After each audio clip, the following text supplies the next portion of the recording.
Godina Harargee magaalaa Hammarreessaatti dhalatee kan guddate, bara dukkanaa keessatti aartii Oromoof bu'aa guddaa kan buuse, hanga jiraatetti Godina Harargee magaalaa Hammarreessaatti dhalatee kan guddate, bara dukkanaa keessatti aartii Oromoof bu'aa guddaa kan buuse, hanga jiraatetti ofiisaaf osoo hin taane sabasaaf kan jiraate, umurii isaa guutuu Oromoof kan dadhabe, weellistoota bebbeekamoo akka Alii Shabboo, Ibraahim Baadiyaa, Usmaayyoo Muusaa, Adam Haaruun waliin kan weellisaa ture.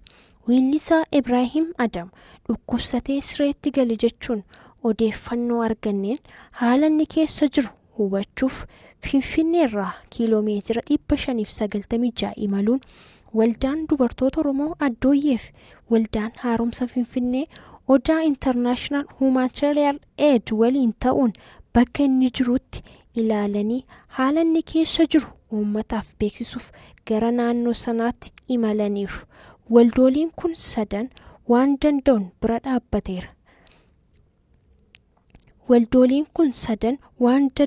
bira dhaabbatee jira. Namoonni weellisaa Ibraahim Adam gargaaruu barbaadan karaa akkaawuntii kanaa gadii gargaaruu dandeessu. Odeeffannoo dabalataaf karaa waldaa dubartoota Oromoo Addooyyeef karaa waldaa haaromsa Finfinnee argachuu dandeessu.